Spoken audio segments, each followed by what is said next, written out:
Perfect. Mindset Mashup podcast. Here we are, another episode. Before we get started and I introduce the guest, I just want to say whatever platform you're on, you can usually subscribe, follow, like, comment, review, whichever one you're on. Please do that. Please help a brother out, make it happen. We went top 200 in the UK a couple months back, 166. Now, I'm not going to celebrate 166th place, but it is a big achievement. We're moving in the right direction, so I want to get that to top 100. So if you could just make that happen, whatever platform you're on, just do something, tell a friend to tell a friend. And I've got to say I'm excited for this episode. I've got an amazing entrepreneur, very different entrepreneur to what we've had so far. I noticed him for his rapping educational abilities online. However, he actually owns an online business which is currently employing 71 tutors, educating 300 students online. Matt, welcome to Mindset Mashup. How you doing today? Hey, George, thanks for having me. No, honestly, it's a pleasure. I feel like the first question I want to ask you, Matt, is where did you get the idea of educating via music? I got into the social media game maybe 3-4 years ago whilst I was full-time in the school because I was a full-time teacher for nearly 10 years. And I think around 2018, 2019, I thought, is it possible I can get music and write lyrics? Because kids always remember lyrics. Can I get lyrics, make them scientific, and put them on a beat? Um, and I thought maybe this can work. Maybe I could sing, and then I remembered I couldn't sing, so I thought maybe I can rap. So I think I sat on the idea for about a year, and in 2020, I thought, let's just bite the bullet and do it. And yeah, around this time 2 years ago, I created a rap song. Thought it would blow up. I think it got like 500 views. And I thought, let's keep pushing. People seem to like it, but it's not getting the view count I thought it would. And it kept getting 400, 300, something like that. And then I think for about 6 months, I thought, let's just change the format a little bit, edit it a little bit. And then suddenly overnight, 50,000 views, which was huge at that time. And then I kept doing it and eventually got to a million. Following Rose. And then next thing you know, it's become its whole entity, which is separate from the business that I run. So now I consider myself an entrepreneur with two things. I run the business and I do the rapping thing. And they are my two things only that I do. It's interesting, isn't it, that you said that? There's a lot of content going around now about the personal branding as well as running a business. Um, That's it. I suppose for you, that's almost like the contrast, if you like. And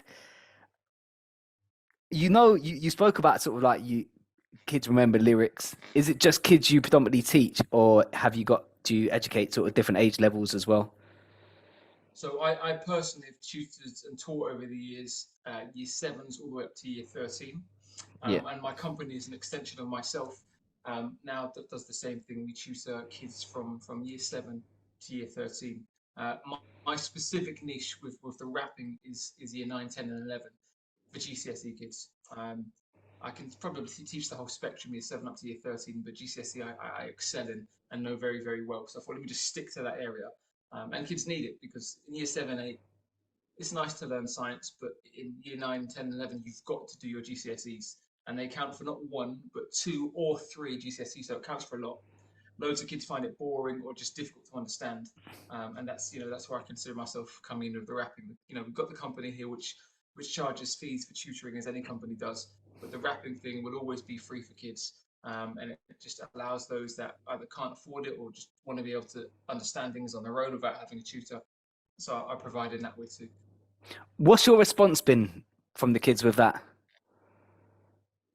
Oh gosh, like I couldn't imagine. I consider myself in having a relatively thick skin. Probably not the thickest, but I thought, I will put myself out there. Maybe people would say, "Who's this guy? Who does he think he is?" I thought maybe it'd be 50% love, 50% hate. But I think it's been like 99.9% love, and the hate has been so weak. I wouldn't bat an eyelid over the negative comments I've had. I think it's been like 10, and they're just like, I don't like this, and that's about as bad as Yeah, it yeah. gets. But the love has been phenomenal. I mean, I think the message, the sort of standard thing I get is, oh my gosh, I've been in school for 1 year doing science, and I learned more in this 30 seconds than I have in my entire life in science. I've probably got that thousands of times. I get thank yous all the time. Thank you so much for making this subject easy to understand and fun to remember. Another one I like is I had my test on my exam today, and and I use the lyrics. The lyrics actually help me excel, and then they come back and they privately message me and say, "Oh, I got a grade 5, or I got a grade 6, and I was getting grade 2s before, and thank you so much." And I think last year and this year massively because I had 200,000 followers this year, so I got overloaded in the summer on results day with DMs from kids saying, "I got my results. I got a 5. I got a 6. I got a 5. I got this." Um, and I thought I was going to fail science, and that makes the difference. I was very happy to see that I could make that impact on those kids' lives. I think it's a great connection. I think you're absolutely right. I think music is such a big part of these kids' lives in one format or another, and for some reason, they do seem to remember. We do seem to remember lyrics. It does seem to to sit with us. I think it's a great connection. And before we get into the business side of things, which is where we usually take the podcast, Matt, there's a lot of stuff online at the moment. You've probably seen it about the quality, if you like, of education from the like school curriculums and from predominantly probably secondary school, I'd imagine. That's how I usually take the content. And I was wondering what your take is on the sort of UK educational system. Yeah, I've heard a little bit about some of this stuff. Yeah, teaching has been done in the same way for a very long time. And I think the common argument I hear is something like 70% of the jobs that would exist when these kids get to their early 20s don't currently exist today. And the way that the schools are designed now doesn't really get kids effectively prepared for the future. Um, so the education system needs a shake-up. I can't doubt that. I think that some things can never change. English and maths, you just have to know those subjects because there's no getting past them.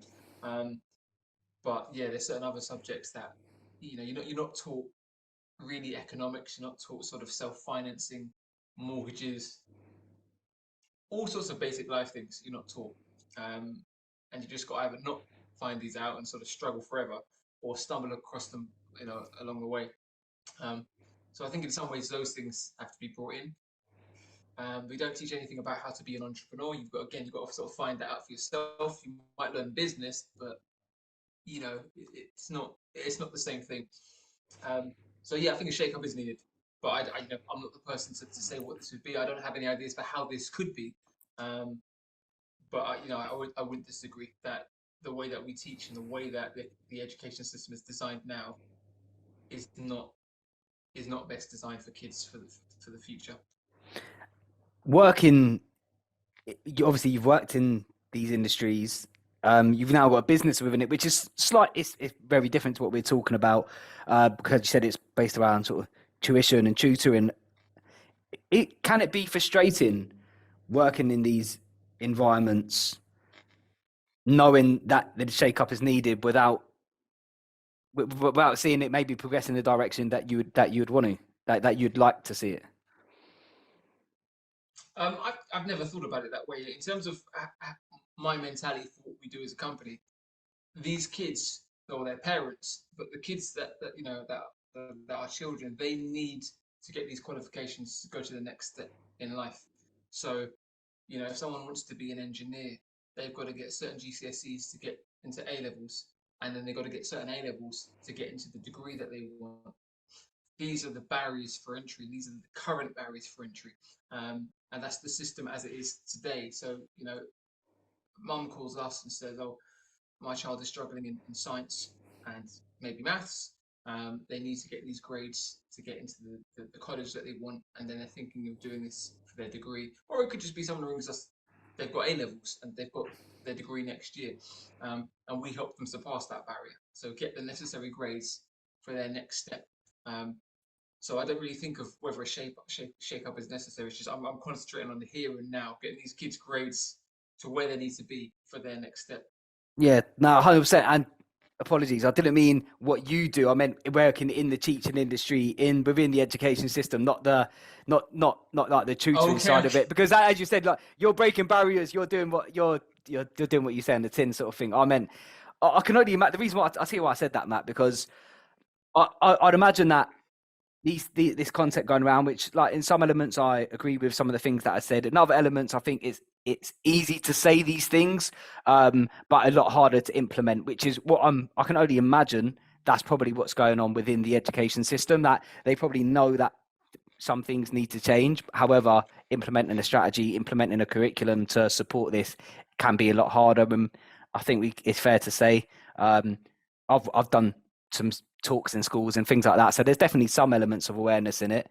But what I can imagine, and I've spoke to teachers like on a personal level, not on podcasts and things like that. The feedback they got sometimes working as a teacher in these secondary schools, seeing these gaps, it can be quite frustrating when you're sort of limited what you're limited to, if that makes sense. Yes, yes. Yeah. I get what you're saying. Well, I think when I was teaching in schools, how long ago? About just a year ago. Yeah, it does. One of the issues, though, I think with changing any system, and especially this one, is we don't know exactly what the changes will be in the future, and any Mm, massive changes we do now, will that be best suited to the future at that point? I always compare it to, like, there's a spacecraft analogy, which I always find fascinating, which is if you achieve today a certain level of technology that could get you, I don't know, across the solar system in 30 years, do you do it now? Because if you do it now, it'll take you 30 years to get to your destination. But in 10 years, you might have a technology that gets you there in 2 years. So, mm, so the first thing becomes outdated. So what do you do? It's difficult. yeah, We have a yeah, system that's in place. It's cost billions, if not trillions, to have it here today. Do we change it? Cost billions, and then in 15 years have to change it again? I don't know. I don't know. yeah. No, look, it's interesting. I like having these conversations, uh, just because it is a challenging one, and it is. There's lots of different probably approaches and approaches that are probably way above my head that I could never even begin to suspect or like the challenges it might have.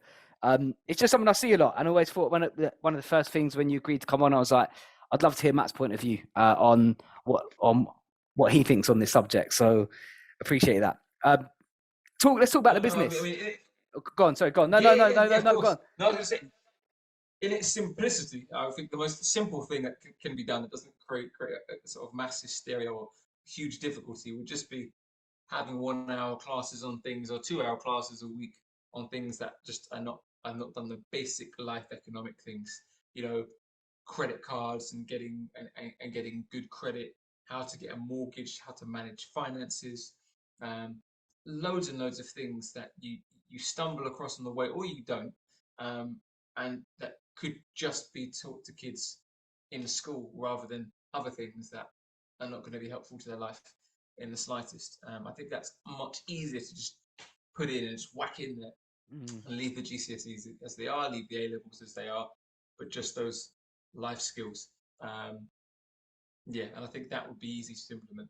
And if things change, the modules change, and mortgages and credit scores, those things don't really change that much anyway. So Yeah, no, I agree. I definitely agree with that. As you said, sometimes it's not sort of removing, just additional. It doesn't need to be and or. It could just be it yeah. could just be in a simple addition. And because I would say there's content out there for these kids to be able to learn it, but I know for a fact when I was in my teens, I would never go and Google what's a mortgage, what's an interest Yeah, rate. That's why I thought like maybe in schools and other stuff as well, above like the financial stuff. Like I think maybe self-esteem, like self-worth, like maybe like mindset stuff. But I know, as I said, I've done some stuff in schools recently, and these things are becoming more apparent. Like they are bringing external people in to have these chats, so it comes outside external from the school rather than internal. yeah. So Matt, about the business, you've sort of grown in an incredible business. 300 students, 71 tutors. Uh, like just congratulations first of all, because I'm sure that's been Thank you been very, a journey. I know that thank you, you've thank you. recently. transition from full-time teaching to running this. But before we Gotcha. get there, how was this journey at the start for you? I can tell a little bit about that. George, is it okay if I just interject just for a second? My light in front of me seems to have turned off, and I realize how dark my face is. It might not Of make course, much difference, of but I'm course, just going to turn it on. of My course. whole house is my whole house is Googlified, and I think sometimes the kids they try to turn the light off, and a light just goes off in each room. Of course, Um, no worries. so I'm gonna, hey Google, turn on office light one. Okay. Oh, that has made a little bit of a difference. Okay. All right. I'm not sure how you do your editing, but I, I, yeah, I'm gonna keep that transitional in. wise, I'm gonna keep I that in. was Don't worry. okay. Okay. All right. Transitional wise, yeah, I was teaching in a school for 10 years, or I was a teacher for 10 years. I taught in two schools in that time. I think about 7 years ago, I had a dream. You know, let's get a business going. I always thought I'm gonna have my own businesses at one point. I was tutoring, I think, from 10 years ago on my own. So I was going to people's houses doing one-to-one tutoring. Got very busy and very booked up like that. And I thought, gosh, I can't have the phone ringing and be turning business away. What's the logical thing? Was the logical thing would be to be able to grow and multiply this. So maybe to hire teachers and divide up work. So that was the idea 7 years ago. I did it, got a partner, grinded like my life depended on it for about a year and a half. That partnership then broke down. The business broke down. Um, but I thought, I can't have this. 3 months later, I just regrouped and started from the ground up. And I thought I'm going to give myself 2 years. So I think the first year, I think it was maybe 2018 at this point. I was still full time teaching, and I think I spent from September 2018 to the next summer. And I think I had something like 3 clients, um, which was obviously not enough. And I thought, no, I'm not throwing the towel in. I'm solo now. Everything I make is going to be my own company. And then the next year, I thought, I've got to break my back here. I started waking up at 4:15, and yeah, I wake up at 4:15, get leads in from Facebook generation, lead generation, work in the morning, get to school by 6:20, do a bit of lesson planning, and then I would pitch clients break time, lunchtime, and after school. And I did that 5 days a week and grinded on the weekends. I think after about 6 months, I think we had 30 clients, which allowed me to approach my school and say, please let me go part time, drop from 5 days to 3 days, and retain my head of department position, which I had at the time. Did that. That extra 2 days I gained um, allowed me to step the company up to something like, I think, 70 students a week. I can't remember the number of tutors, it might have been 15 or 20. Then COVID hit, and we went for all that 70 I'd built up to dropped to something like 50. So I was like, Wow. that was painful. But I thought, I'm going to gamble. I'm going to drop my 3 days down again to 2 days, and just smash it. And I did that. And I thought I'm going to give myself 1 year to get myself out of 2 days, and I did it. So the end of 2021, I academic year 2021, so around June, July 2021, handed in my notice. Um, and yeah, then every single waking hour was able to just devote to the business only. I think I grew it from 150 to 300, which is where we are now. Around 70 tutors, and yeah, a lot of sacrifices, a lot of time, but it's paid off now, and we're just trying to grow it rapidly now and keep the quality going up and the size going up. What's important to you as a businessman? For me, it's got to be customer service, and staff. So for me, I want to make sure that we're delivering a quality service to all parents and to their kids. I want to make sure that they're happy with their tutor. I want to make sure that their grades are increasing, they're enjoying the subject, and it's just making the kid's life better. For the parent, the way that we provide that service has to be simple. They shouldn't sort of be laborious admin. They can ring one agency, which then says select the tutor, do all these processes. With us, I just want it to be, mum, dads, this is how it is. This is how it works. We do all the work for you. We get you the best tutor. It's easy. And then for the kid, I've got a great tutor. Amazing. And then for the tutor, because I consider myself as serving two sides. It's not sort of me, employee, and then clients. I consider myself an agent. for tutors. So I'm serving tutors the same way I'm serving clients. And I want it for tutors to be a good experience. They work they're 9 to 5 in the school every day, which I've done. And they don't want necessarily aggravated parents. They don't want laborious admin. They don't want an annoying boss. So I just want to provide good quality clients to them, and I make that judgment when we get clients in, that are sort of on time, want to teach genuinely want their kids to do well, want to work with us, and I provide that. And that's the logic. That's the logic. And it seems to have worked so far, because the logic for me is always, why would someone come to us rather than find a tutor solo? And why would a tutor work with us rather than tutoring solo? So I always have to be making sure I'm providing value to the client, so it makes them sense to be with us rather than find a sole trading tutor. And a tutor wants to work with us rather than being sole trader. And it's getting that balance right. I think I'll never say perfected, because I can always improve, but I've obviously done something right, because we get tutors coming in and we get clients coming in, and we don't do that much advertising. And those early days of working full time, balancing it out, what was that like for you at the time? Waking up, obviously hefty days, working a lot of the time that you're awake, probably. Um, Yeah. yeah. Tell us what that was like. So yeah, that was hard. I wouldn't lie, that was hard, but I kind of thought, it has to be. There's no entrepreneur, there's no successful business owner that says, oh, here was the little trick that I did to make it easy. Because if that's the case, everyone would be doing it. Like, I don't want to say things will be hard and then create a self-fulfilling prophecy and make it hard on purpose. But it is it's going to be hard. There's no getting around that. And it's like anything. It's like getting something rolling, get a steam train rolling. It's impossible to get that thing to move at the beginning. And that's how it felt. But then once it starts to get a bit of steam, that's when sometimes people can think, oh, it's moving, I'll stop and think, no, I've got to keep pushing, pushing, pushing till the momentum goes. And then, like I said, in the first year, I grinded, and I think I went from 0 to 5, and then that 5 dropped down to 3. So after going solo at the beginning of 2018 September, I was working real hard to only get to 5 clients, which is less than I get on my own easily. Um, but it's because it wasn't getting the recipe right. How do you attract clients? Why would clients come to JGM rather than sole tutors?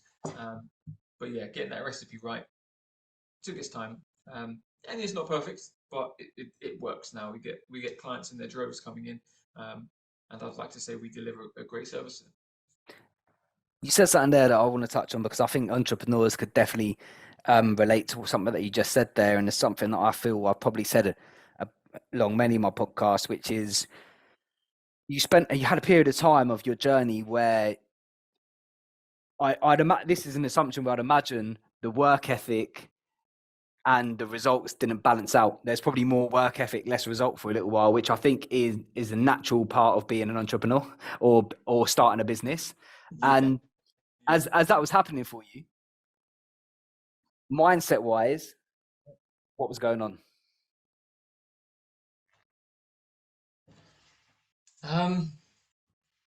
Mindset wise, I tried to be pragmatic, and I had the benefit of having a failed business before, so I kind of knew the amount of effort that's involved to get basically nowhere. So if that makes sense, you put a hell of effort in, and without running a business, you might think, oh, if I grind it, we'll get something like 20 clients. That's not a big number. That could definitely be achieved in 6 months. Some businesses, maybe, if you've got other skills. We didn't have those skills. I didn't have those skills back then. So it didn't work. And then when I started this on my own, 2018, it was all about setting targets and trying to achieve those targets. My targets are always higher than whatever happens. But I kind of think if I didn't have those targets there, I wouldn't achieve the levels I did. And what you say about mindset, you just have to be willing to just be relentless under any and all circumstances. I think that's kind of what it comes down to. You're not going to wake up wanting to work every day. You're not going to be motivated every day, but you just have to have in mind why you're doing it, and just keep doing it. I remember in my early gym days when I used to try to keep myself in peak shape. I think I discovered early on the way to be in the best shape is to work through the days you just don't want to go. The days that you're absolutely on fire, amazing, but it's only the days that you really, really, really, really don't want to do it, and you do it anyway. That's when sort of stuff starts to happen, and it's the same for the business. You went, right, I've got a business, it's amazing, gonna get tutors in, gonna get clients. Yep, motivated. Day 8, still motivated. Day 9, down day. Everything messed up yesterday. I really don't want to do this. Don't matter. Do it anyway. Next day, feel the same. Don't matter. Do it anyway. Work even harder, and then eventually,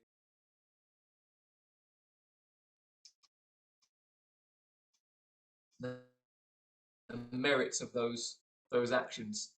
There's always a lag in the of what you do. So you might grind for 9 days in a row, and on the 10th day, things start failing. You're not reaping the rewards of those efforts until maybe a week later. So, like, even if I look at this week, if I grind my ass off this week, next week I might randomly bring in 5, 6 clients, which isn't a great amount, and I might think, let me pull off the gas a little bit, and then the week after, 25 come in. I think, oh man, last week let me just relax. Last week I barely did anything. I'm getting 25 clients coming this week, but I'm not getting 25 clients from that easy week. I'm getting 25 for the one I absolutely smashed it the week before. So that you just got to work through those weeks, and the reward will come later. But yeah, you can't. It's sometimes difficult to measure the lag between hard work and the result coming, especially if you have a lull in the middle. I've never looked at it the way that you just said there, where I think, because it's really strange, isn't it? Because as people, I think we all know that to get a result is not going to happen immediately. I think I truly believe that as humans, we believe that. You mentioned the gym earlier. If you go to the gym, do 10 bicep curls, like, you're not going to see a sustainable like change in your bicep the day after. Like, That's it. That's it. and I think we know that we know that to be true in everything. And I think you sort of that, and this is why I love these podcasts, because I think the problem isn't the fact that we won't get the result; it's the fact that we can't measure when that hard work will pay off at some point, and that's the bit that I believe could be the damaging point for entrepreneurs, where they go, right, that's wiped out in, this isn't working for me. Yeah, uh, that's very true. I mean, even up until recently, there's a logic I heard in marketing years ago. I don't always apply it, but I've been applying it very much recently, which is you tend not to get yeses from interested parties until it's somewhere between the 5th and the 7th email or whatever your marketing thing is. So, you might be looking at, I don't know, getting a new headphone and mic, but you're waiting until the right opportunity. JGM sells headphones and mics, and I drop in, oh, hey, George, we actually sell those. Would you be interested? No, I'm okay, Matt. I think, I tried my luck. I'm not going to bother that guy again. But, I might mentioning it. We've got a sale on. Oh, but I've tried it now. It's embarrassing. I can't say it again. But as long as I'm not cramming it down your throat or harassing you. If I'm softly saying it in a way, passively in your email, sometimes it can take the 6th or the 7th hit to work. And I've seen that recently with something that we've been running. And it's just about that persevering. Sometimes you just got to hit. As long as you're not harassing anyone, it just takes perseverance, and then you get it. It's the whole journey, isn't it? The whole business, the whole entrepreneurship journey. I don't know how you feel about what I'm about to say, but I think the entrepreneurial journey, or setting up a business journey, whatever way it sits with people, is less about the business and the result, but it's more about how you adapt and your ability to basically lead through the storms and the sun. Yeah, Because yeah, it yeah, yeah, yeah. Yeah. the sun can be detrimental, because if you start getting results, you could start being like, oh, let me, let me, that's a good Yeah, week, yeah, let me yeah, relax. yeah. And that can be equally as, like, if you go to the gym for a month, you start seeing result, and then you don't go, what happens? That's They, it. That's they, it. and, and it can be the same in business. Yeah, it's absolutely the same. I try to keep that on my mind with a lot of things, because you always get, like, you must have this all the time. You get bad things happen. Problem happens here. Something goes up in flames here, and there's loads of motivational speakers that say the same thing. It's I know I mentioned this a little bit with the gym logic and the bad days logic. The only people that become successful slash mega successful, it's not about the up days. It's about when these disasters happen. What do you do? And that's the only defining thing. You have 10 disasters in a year. I don't know, the Arnold Schwarzeneggers. You'll watch them during those 10 moments, and they'll probably put their head down for a split second or never, and they'll just batter through it to get the best result possible. Someone that's done pretty well might batter through it a little bit. People that don't come out the other side of being entrepreneurial successful, they just be like, what am I supposed to do? And then they don't deal with it. And that's what it is. And I had a few things last week, and I always remember that. I was like, the only way to be successful is to work well through these problems. You're never going to be an entrepreneur if you don't have these problems. And Or so, human. Or human. Yeah.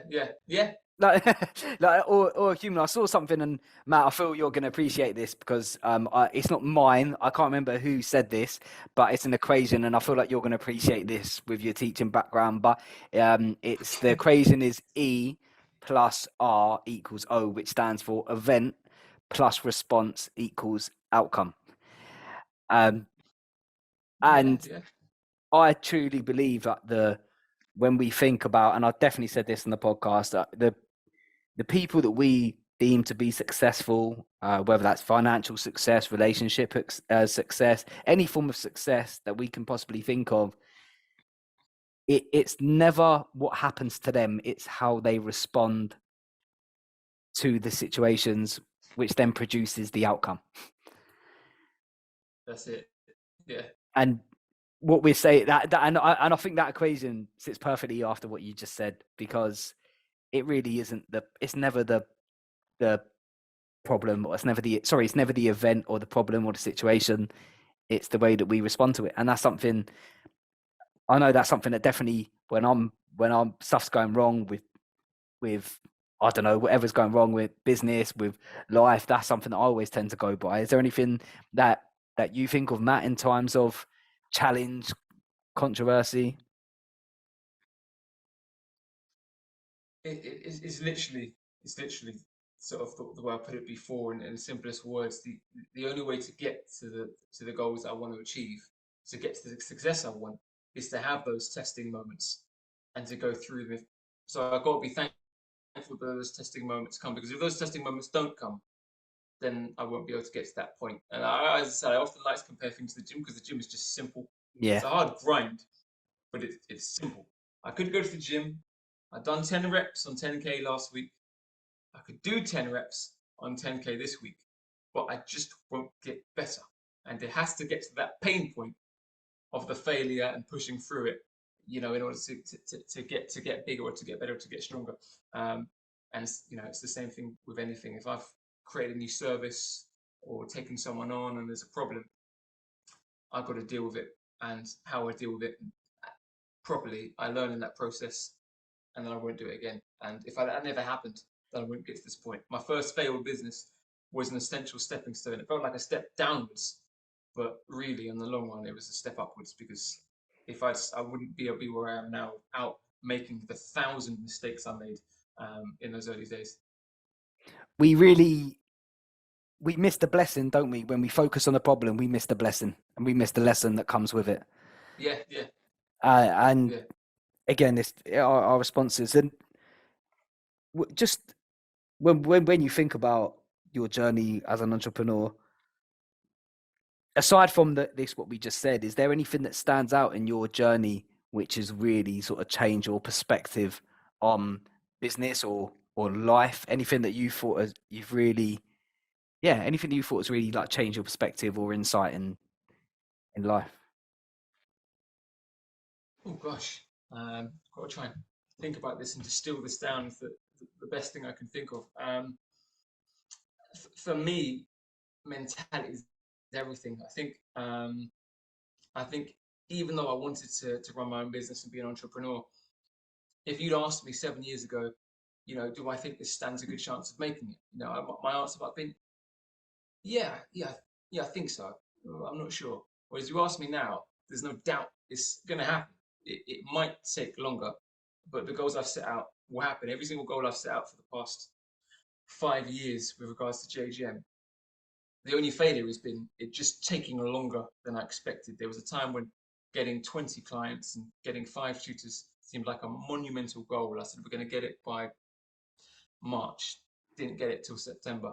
I remember the point, literally head in my hands, thinking, will I ever get to 100? I was like, I'm going to get to it. And then I did. Will I ever get to 200? Will I ever get to this? Will I ever be able to get, I don't know, be able to hire staff here? Will I ever be able to quit my job? It's like, these are going to happen.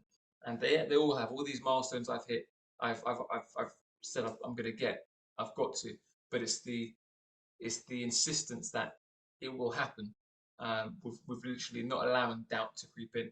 And I've got that from listening to various things over the years, but it makes a big difference. If there's any doubt, then that will usually take over. And I think there's another one with regards to hard work that I've heard many people say, which is if you put anything less than you're all into it, then failure is almost Inevitable. hence I was saying earlier about the Mm. 450. Yeah. So you can't sort of like, oh yeah, I'm gonna make it as an entrepreneur. I'm gonna, I've got family, I've got hobbies, I've got this, I've got whatever. So I kind of fit it in a little bit. You might as well just don't do it, and that's the case because it needs to be absolutely all in. Because for every 100 people that go absolutely all in, 90% will fail. So anything less than all in, you might as well just not bother because it'll be a waste of time. And I I know. use that logic. I use Uh, that logic. I think that's a fair statement. One that there definitely needs to be said more. But Matt, I just want to go back to something that you said. Uh, you said Yeah, of earlier course. when doubt comes in. This are my words now. You spoke about basically having to quiet that voice of doubt because I think we all know how critical and detrimental doubt can be to progression. So I'm Yeah. wondering. I can only imagine that's happened. You've had doubts throughout your journey. I think we all have. So I'm Yeah. wondering Yeah, of course. how, when that creeps in, how do you deal with that? What's your method? I write my targets down, and I look at them possibly twice a day. Um, and doubts might creep in, like the most recent one. Um, let's say, is the TikTok thing going to work out? Because that literally was very different to what I was doing. It was like, can I reach 20? Yes. Don't let doubt seep in. Blah blah blah. But the most realistic one was, is the social media thing going to work out? Because I'm killing it here on TikTok and I've got 100 followers. All these rapping ideas, I thought, people say it's okay, but no one really cares because no one's watching it. But it was just the perseverance. It was just probably everyone that has got 10,000 followers or a million followers, they have probably thought the same thing. They have at one point had 100 followers. Um, but it's just about, no matter what, you just got to change things. It will work. You just got to change things periodically. You do something. If you keep doing the same thing, then that's obviously mental. Because if it's not working after It's not 100 working. videos of the same, then no, perseverance is stupid. But it needs to be okay. Let me do this variation. Oh, I'm not getting my million views, but I'm getting 750, which is more than the 500. Let me keep doing that. Let me change something else. So it's just the keep changing something until it works mentality, But and also just not allowing. you also mentioned about the why, but like indirectly, I heard two things there. Sorry to interrupt. Yeah. I heard you say about, and I can, by the way, I can relate to what you're saying.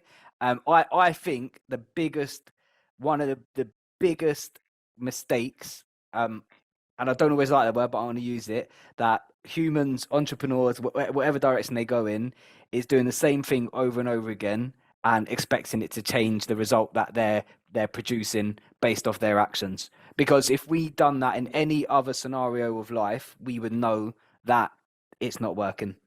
Uh, that's the yeah, first thing I'm hearing, which I completely agree with. And I'm so glad you said that. The second thing that you said is you look at your goals a lot. yeah, So, do you look at your goals because it's a reminder of that you're doing this for something that's bigger than you, or does that push you? Does that motivate to like, or is it challenging? Your goals challenging enough so it motivates you to push you that extra bit when you're not wanting to, or when that doubt comes in?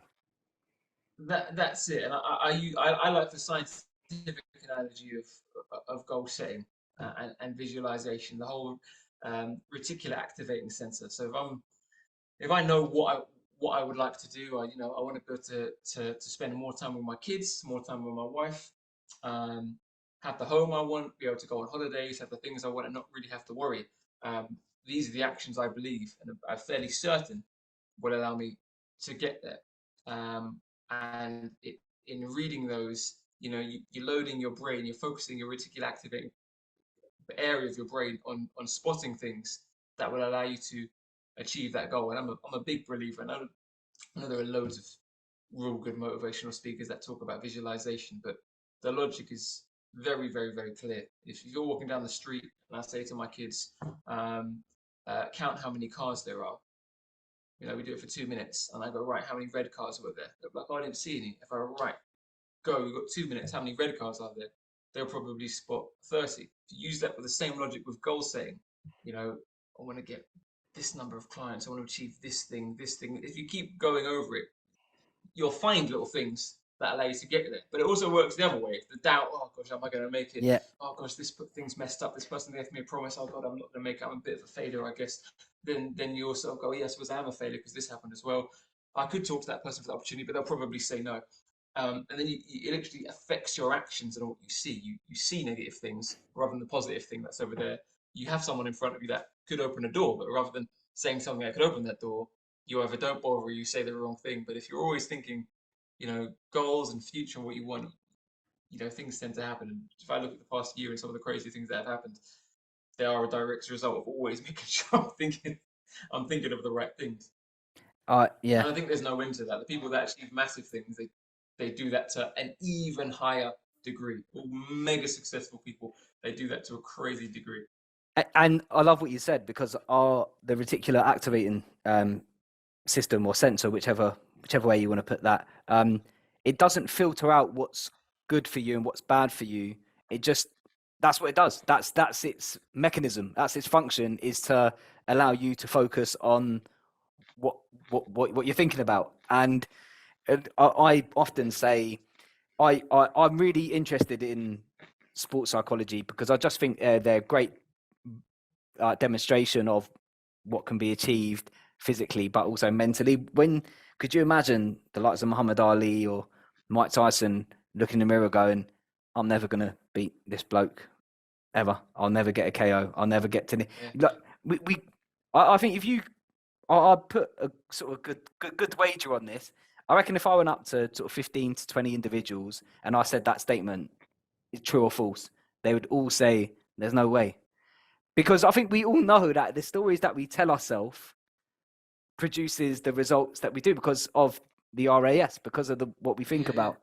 So yeah, no, I agree with that. And Matt, just before we wrap up, we're going to plug your socials in a moment, so people can find you on TikTok, on Instagram. Maybe I'll attach your maybe your business website or somewhere we can find you for any business inquiries or anything like that. Yeah, of course. For someone working on their mindset, for an entrepreneur, for anyone, what would be the advice that you'd give them to go out there and really sort of start changing their life or changing the way they think? What would your advice be? Ooh, I might take a few moments to think about this so I can say the most logical thing in a coherent way. Um, for me, I think the most important thing is focusing on the thing that you like and you're good at, um,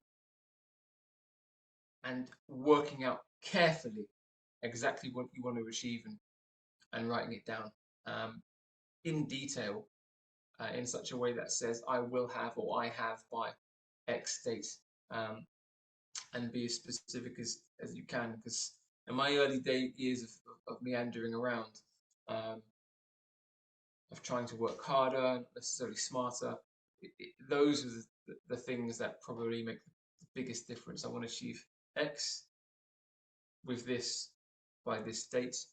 And then second only to that would be the commitment to waking up early, because that's usually where my strongest hours are. But I would never say wake up early before you've worked out what exactly you want to achieve and why. Because what on earth you're going to wake up for 4:15? You need to know why you're doing it.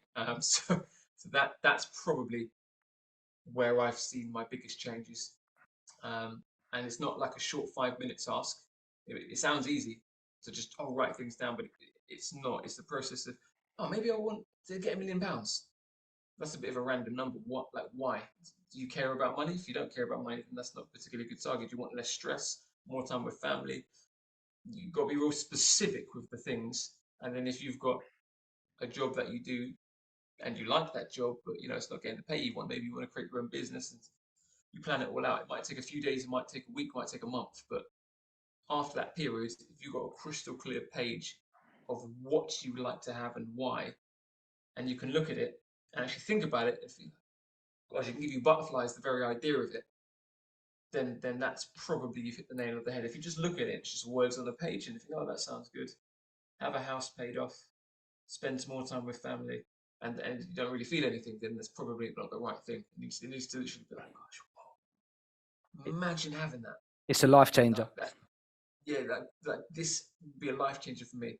And you have to feel that, and if you feel, then that's it, because you can get to work then, because you can always revisit that thought and do it. You wake up at 4:15. Oh, or am I really going to do this? You can just revisit that thought. You know what? Yes. Yeah. And then you just carry on. Just carry on. No, I completely agree. When you've got the reason and it's clear enough, because it has to be clear, because that we said earlier, the RAS, it has to recognize it. It has to know that that's what we're looking for, and it provides motivation. And another thing that I always like to say is the goal should always be challenging enough so it motivates you. Because if you're setting goals too easy, then you'll lose motivation very quickly. Challenging enough, meaningful enough, and I completely agree. And in my personal experience, Matt, that took me, just for anyone listening that might think that it's an easy task, it's not. This has taken me probably the best part of 2 years, and only over the last 2 years, like this happened more than 2 years ago, but over the last 2 years, after doing pretty much exactly what you just said, my life has changed on several levels, several levels. Because there's something about it.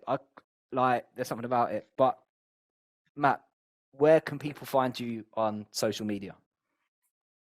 So you can find me on my biggest place, which is TikTok, as mattgreen.jgm. The same on Instagram and on YouTube as mattgreenjgm.